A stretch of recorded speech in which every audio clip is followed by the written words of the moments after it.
यूनान के बादशाह सिकंदर एक बार गंभीरतापूर्वक बीमार पड़ गया।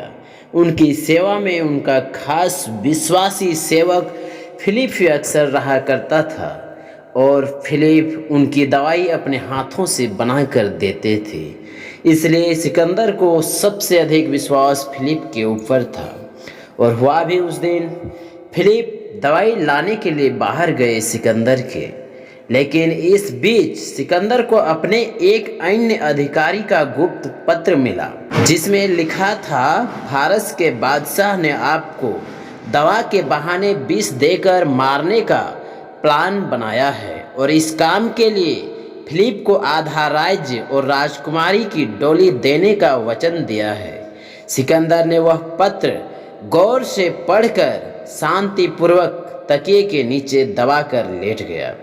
थोड़ी ही देर बाद फिलिप दौड़ते दौड़ते दवा का प्याला लेकर सिकंदर के कमरे में आ गया और वह दवा का प्याला सिकंदर को पकड़ाते हुए कहा, ये दवाई पी लीजिए महाराज, आपकी सेहत स्वस्थ हो जाएंगे। सिकंदर ने बिना किसी प्रकार का संदेह प्रकट के बिना देरी के प्याले को मुंह में लगा लिया और दूसरे हाथ से उस पत्र को फिलिप के हाथ में रख दिया। पत्र को पढ़ने के बाद फिलिप के होश उड़ गए और आश्चर्य में पड़ गया और डरते हुए कहा, स्वामी, द्वेषवश मेरे ईर्ष्या के कारण मेरे विरुद्ध कोई ऐसा झूठा पत्र लिखा है। मैं निर्दोष हूँ, आप मुझ पर किसी प्रकार का संदेह ना करें। मैंने अपनी समझ से अच्छी दवा बनाकर आपको दी है। बोलते बोलते उसकी आंखों से आंसू निकलने लगे। दवा सिकंदर ने पी लिया और सचमुच दवा ने चमत्कारिक प्रभाव दिखाया और कुछ ही समय के बाद सिकंदर की सेहत में सुधार आ गई। उसने फिलिप को गले से लगा लिया और कहा, मेरे प्राणदाता, तुम किसी तरह की चिंता मत करो।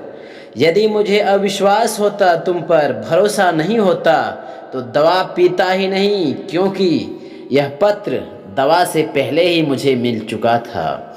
इसलिए हम सभी को भी चाहिए उस प्राणदाता ईश्वर के ऊपर अटूट विश्वास रखें और दूसरी डॉक्टर के ऊपर, क्योंकि यदि आप भगवान और डॉक्टर के ऊपर विश्वास ना करते हैं तो शायद आपकी ज़िंदगी खतरे से खाली नहीं रह सकती है। यह जानकारी और कहानी आप लोगों को यदि अच्छी लगी तो इस YouTube चैनल को सब्सक्राइब ज़रूर कर लीजिएगा, ताकि इसी तरह की अच्छी कहानी और जानकारी मिलती रहे। धन्यवाद।